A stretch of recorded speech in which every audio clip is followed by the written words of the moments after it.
Hello everyone, welcome to Geeks for Geeks School. In this video, we are going to solve a recursive problem based on recursive approach. So let's start. So here's the problems. First of all, we are going to discuss the problem. Then we are going to see how we can approach towards the problem.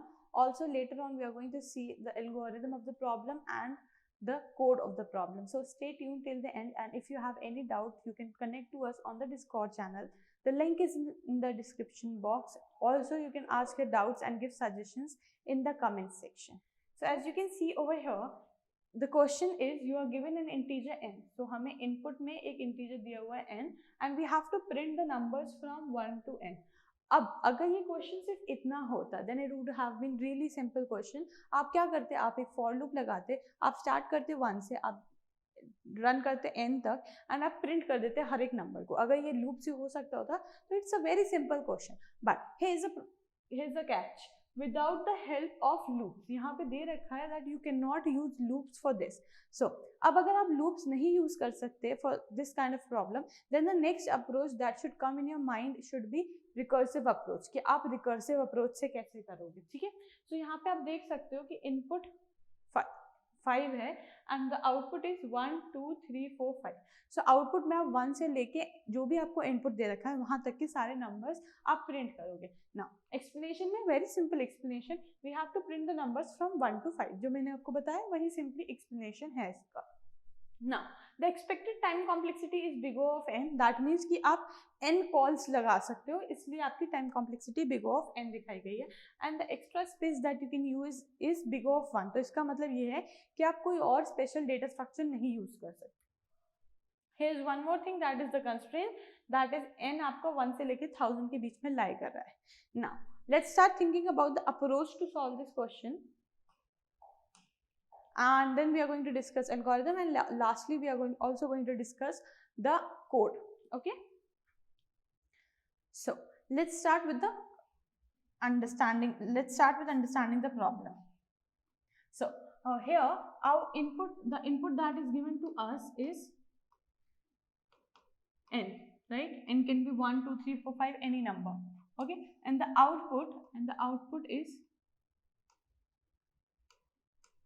1 to n. Okay, now as you know in recursion what we do is कि हम अपनी main problem को दो problem में divide करते हैं. एक हमारा मेन हम टास्क करते हैं एंड फिर हम अपनी मेन प्रॉब्लम को एक सब प्रॉब्लम में डिवाइड छोटी कर देते हैं एंड हम कहते हैं अपने function say that okay function uses do this thing. For example यहाँ पे मुझे प्रिंट करना है 1 to n तक, तो what I will do is I will say that मैं n प्रिंट कर दे रही हूँ एंड मैं अपने फंक्शन से कह दे रही हूँ कि तुम 1 से लेके n-1 तक के सारे एलिमेंट्स प्रिंट कर दो. दिस इज द वर्क जो मैं कर रही हूँ, जो हम खुद कर रहे हैं, and we are saying that this is the work जो हमारा फंक्शन कर दे, right? So that's how basically हम रिकर्सिव प्रॉब्लम्स को ब्रेक करते हैं. हम अपनी प्रॉब्लम्स को सब प्रॉब्लम्स में डिवाइड करते हैं. सो यहाँ पे मेन प्रॉब्लम क्या है, n प्रिंट करना, एंड सब प्रॉब्लम क्या है, 1 to n-1 प्रिंट करना. Now also in recursive codes we also have a base condition. अगर हमारे पास बेस कंडीशन नहीं होगी तो हमारी मेमोरी स्टैक ओवरफ्लो हो जाएगी. बेसिकली जो हमारी मेमोरी स्टैक है उसमें इतनी ज़्यादा कॉल्स हो जाएंगी कि वो एक पॉइंट पे पूरी भर जाएगी एंड फर्दर कॉल की जगह नहीं रहेगी. तब यहाँ पे हमारी आके स्टैक ओवरफ्लो वाली कंडीशन रीच हो जाएगी. ओके, सो एक बेस कंडीशन भी होगी, उसकी हम बाद में बात करेंगे. Now you have to understand कि मैंने अपने काम को दो काम में डिवाइड कर दिया. ये बोल दिया कि मैं n प्रिंट करने का कोड लिख दूंगी एंड मैं अपने फंक्शन से कह दूंगी, और मैं अपने फंक्शन में ये भी लिखूंगी कि ओके मेरा function just go and solve this thing. Okay, मैं ये प्रिंट कर रही हूँ, मैं अपने फंक्शन को ये काम दे दूंगी जो मैं फंक्शन क्रिएट करूंगी. ठीक है, so now let's see how we can do this. Okay, now let's see the input is 5 over here.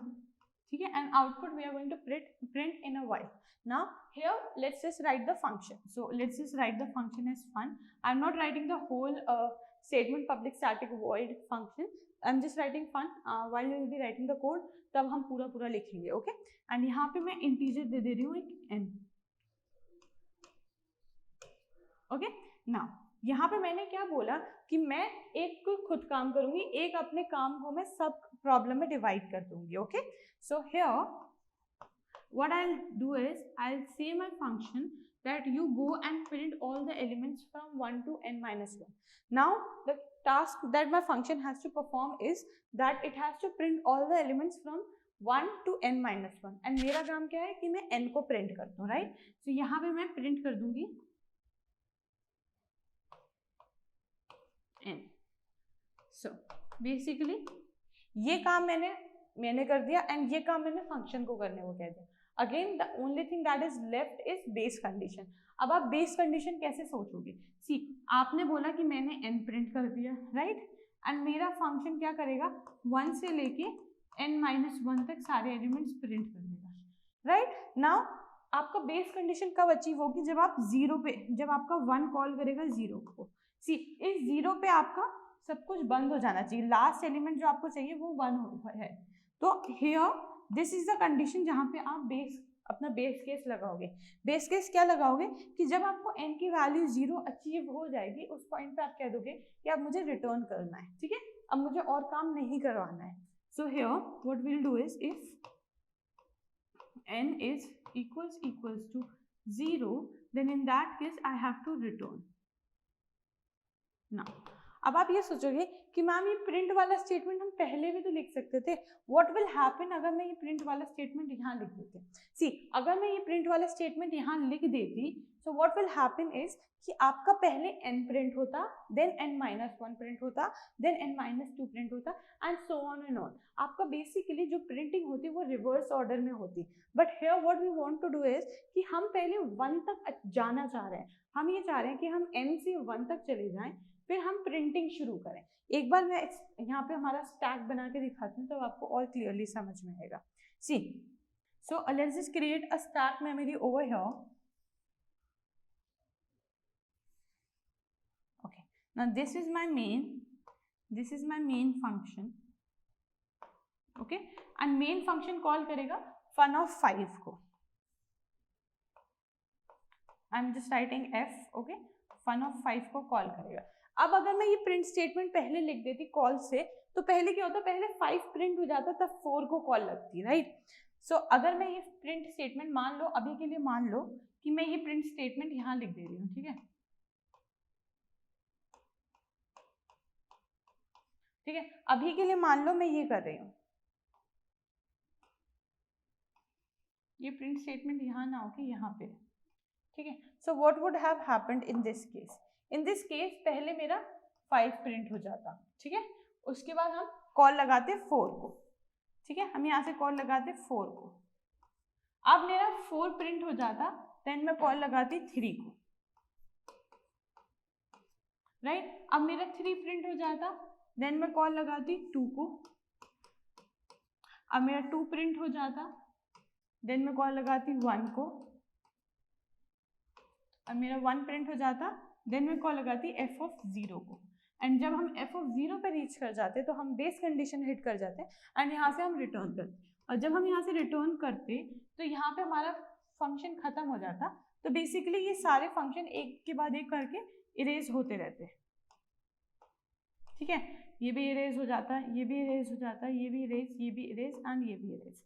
So this would have happened अगर मैं इस तरीके से लिखती. बट हमने कौन सी अप्रोच लगाई है? हमने ये अप्रोच लगाई है कि हम प्रिंट स्टेटमेंट कॉलिंग से पहले नहीं लिखेंगे, हम कॉलिंग के बाद लिखेंगे. क्यों कॉलिंग के बाद लिखेंगे? क्योंकि हमें रिवर्स ऑर्डर में प्रिंटिंग करनी है. जो हमारा एक्चुअल ऑर्डर आया है, जो हमारा ये ऑर्डर आया है, हमें इससे रिवर्स ऑर्डर में हमारे एलिमेंट्स चाहिए. So what I am going to do over here is, ठीक है, अब अगर मेरा इस तरीके से कोड लिखा हुआ है, so what I am going to do is कि मेन मेरा फंक्शन 5 को कॉल करेगा, फन 5 मेरा फन ऑफ 4 को कॉल करेगा. सी, जब हम कॉल लगाते हैं तो हमारे कॉल के बाद के जितने भी स्टेटमेंट्स होते हैं वो रुक जाते हैं एंड जो जिस भी फंक्शन को हमने कॉल किया पहले वहाँ का सारा काम खत्म होता है.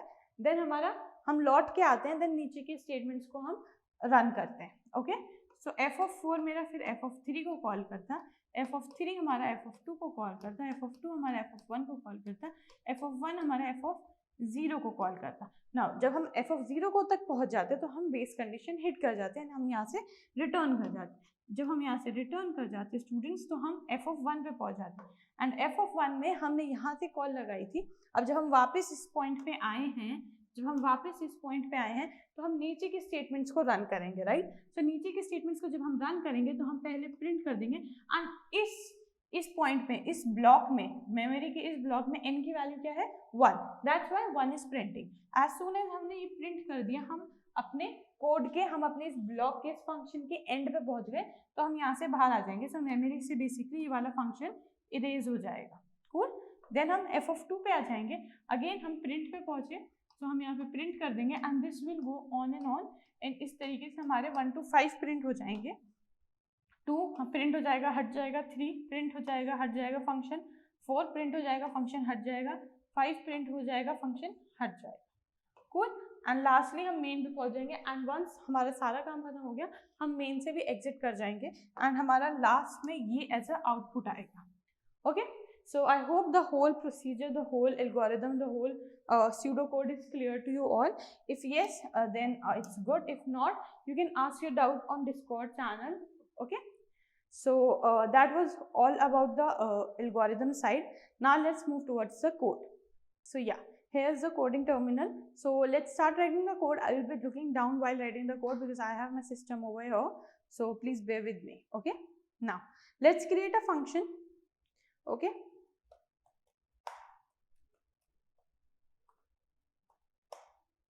I'm giving a return type as void because I don't want to return any number. Okay, public static void and let's name it as fun. Initially हम अपने function को fun नाम दे देते हैं and int n as a input, हम n को as a input लेंगे। Now हमें सबसे पहले base condition लिखनी है। हमारी base condition क्या थी? If n is equals to 0, then in that case what you have to do is you have to just return from here.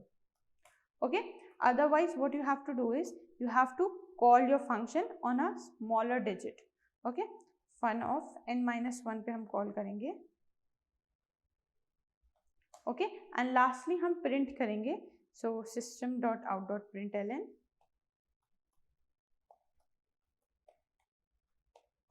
and इधर हम जब भी नंबर को प्रिंट करेंगे मेक श्योर कि आप स्पेस भी दोगे उसके साथ। ओके, सो n